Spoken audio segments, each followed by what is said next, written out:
You're listening to the Right Mindset podcast with Racquel Henry. This is episode 3. This podcast is produced by my writing studio, Writers Atelier. I'm an author, editor, writing coach, and part-time professor who believes that mindset work is the cornerstone of writing success. Hey all! So you've probably noticed that I've ghosted you over the last few weeks. And in full transparency, my old friend Fear came back. And at the time that I am recording this, we are in the middle of a global pandemic. And to be quite frank, I'd be lying if I said that it hasn't gotten to me in the last few weeks. On my last episode, I talked a little bit about the huge news of Writers Atelier landing a new space. And we are still very excited about that. As you can imagine, we were definitely on a high. But now, because of social distancing and everyone having to stay home, we have no idea when we'll get to open up the space again. And the realization of that, just kind of got to me. So this not only comes as a disappointment, but it also comes with a financial price tag, as we can all imagine, as all small businesses are dealing with right now. But yet again, it dawned on me that the whole point of this podcast was also to help other writers with mindset work and, especially when things get rough. I'd mentioned initially that I am absolutely not exempt from this. Mindset work is something that has to be practiced daily. While I work to, go through my own struggles, my goal was, always to share my experiences and possibly help others who might be feeling the same way. So that being said, I thought I would share my process with coping, with the state of the world, and maybe it might even help somebody else. So full transparency again, when I first realized, the weight of everything, I absolutely panicked. And I believe that, panic is honestly a natural human reaction. It's when you allow yourself to stay in a state of panic when it becomes a problem. So that's that's what I did. But I was really worried about my family. I have a niece and a nephew who are very young, and I was worried about my parents. My mother, she works for a resort. And, they even now have not fully closed down. She's still reporting to work. And then, of course, I have my father who is, a little bit older than my mom, and he is diabetic and also just had major surgery. So that, all of those things came into my brain at first. And so, and then, the whole situation with having to have a space and an overhead and not be able to open for business. So I just let myself sit with the gravity of that for a little bit. And I allowed myself to be incredibly unproductive. And I didn't push myself to keep, doing like I just normally do. Instead, I allowed myself to slow down a little bit. So then I reminded myself that panicking wasn't really going to keep me or my family healthy. In fact, if anything, that made me more susceptible to getting sick. I was wearing on both my mind and my body by constantly worrying. So that was step 1. Step 2, step 1 was panic. Step 2 was realizing that I needed to take some level of action. The most important thing was health, hands down. Even still to this day. So I made arrangements to stop working on the studio. My father was helping me with that, and we were preparing to open the space. We had to get a couple things in place, like painting and some, facelift. The place needed a facelift. And I told him to just stop working on that because, it looked like we weren't going to be open anytime soon. And then I started working on gathering supplies. And no, I was not one of those people that bought a million rolls of toilet paper. I took a couple weeks to buy all of my food and household items, and I was very mindful of others. However, just a side note here, for somebody who's a germaphobe like me, not being able to find sanitizer is incredibly anxiety-inducing. If you picture all of those extra precautions that people take or are taking right now, washing down groceries and all that stuff. This is like daily life for me. So anyway, I got all of the supplies that I needed. And that kind of felt like an easy thing that I could do to kind of keep myself moving forward. It was like a way for me to take some sort of action, right? And then after a couple weeks, I finished preparing. I stayed home for what was thinking would be an indefinite period of time. And now that all the bare necessities were taken care of, I could concentrate on finances and how I was going to keep the studio moving forward. Obviously, I have bills to pay, and we have that brick and mortar space, but I also wanted to serve our community. It was really important to me to think about other writers and what they were going through, and they were going to be suffering a loss of income as well. I know myself personally, from the author perspective, I had a lot of writing events get canceled. I even have inventory of books because I ordered books for these events, and now they're just kind of sitting there. And so I got a brainstorming session in with the studio's admin, Megan, and we came up with a plan. Honestly, she has helped me keep my sanity by doing a lot of the heavy lifting.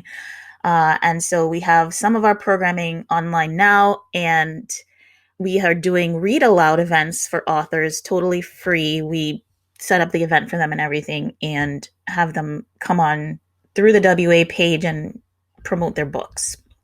So after coming up with that plan and moving programming online, I started tackling what I could handle. So now this is step 3, and this is the one that really helped me.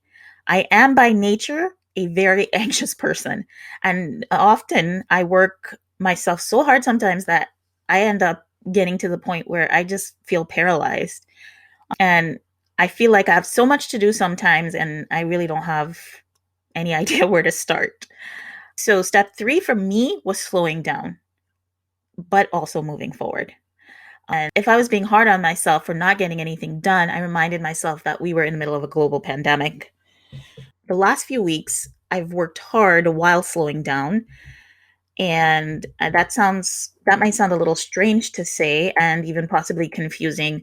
But what I mean is that I have worked because I need to.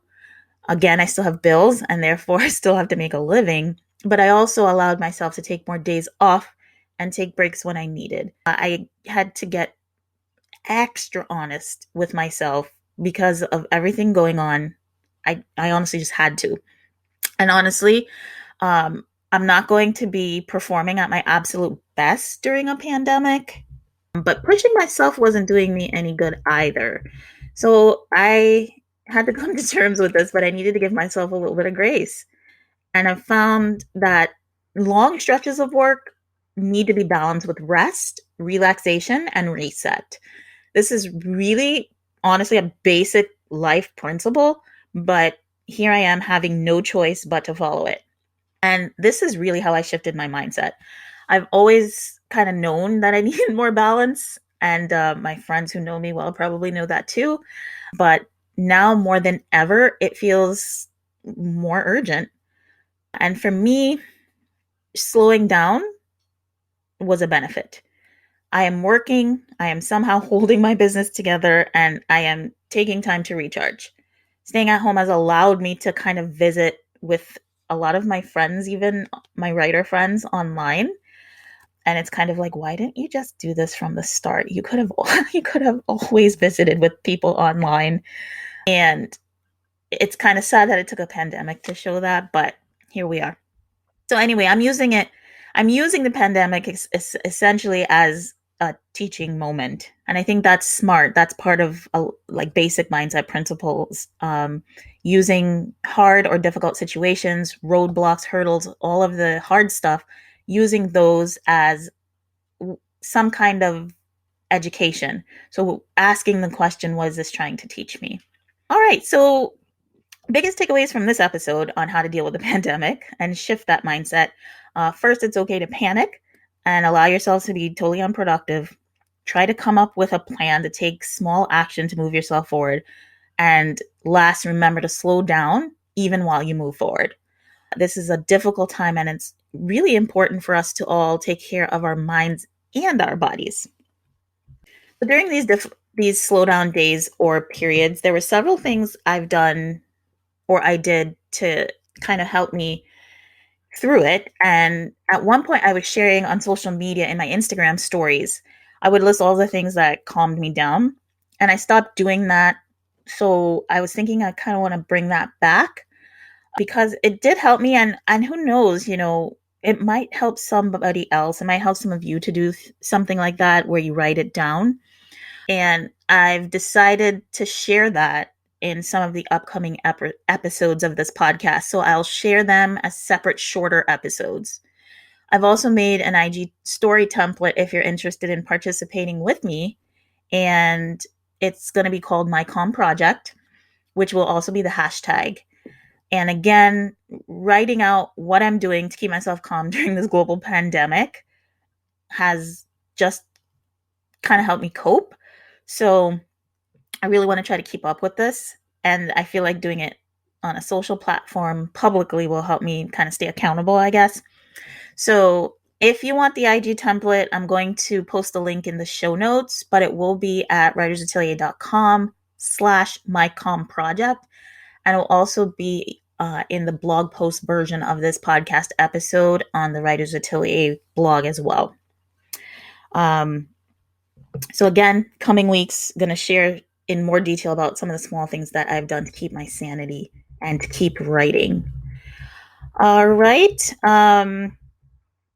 I also wanted to talk to you guys about, just really quick, we have such a great lineup of writers coming. I've been talking to some writers and recording episodes about how they handle mindset work and how they get over hurdles and push past those hurdles and become successful authors. So I'm really excited to share some of those with you in the next few weeks. They're going to be awesome. And I think they're going to inspire you guys to keep writing. So that's mainly why I'm excited about it. And on the next episode, we're actually doing something that we hope will help writers. Last month, we launched a 21-day meditation course for writers, and it's called The Right Meditation with Rita Sotolongo. And she's a registered yoga instructor and writer. She's also a member of the Writers Atelier community. And we're going to publish one of those meditations for free to the podcast. So it will be something, the whole class is something you can return to over and over. Like it can be your meditation practice again and again. So we're hoping that this episode, if, anybody who maybe wants to give meditation a shot, or anyone who maybe they don't have the finances to buy the class right now, they can still have a guided meditation for free and they can use it again and again. So that's going to be on the next episode of the podcast. And we're super excited to deliver that content for free to our listeners. And last, one of our members, Laura Perez, who writes under Ellie Perez, has launched a podcast called Legion of Writers. And she has interviewed myself and some other Writers Atelier members, along with really fantastic authors. So please check that out if you can. All right. Thanks as always for listening, you all. If you're enjoying the Right Mindset podcast, I encourage you to subscribe and leave us a review. You can also check out Writers Atelier at writersatelier.com or on Instagram, Facebook, Twitter, or YouTube. If you're interested in joining our membership, you can do so through Patreon. Take care and happy writing life, you guys. See you on the next episode.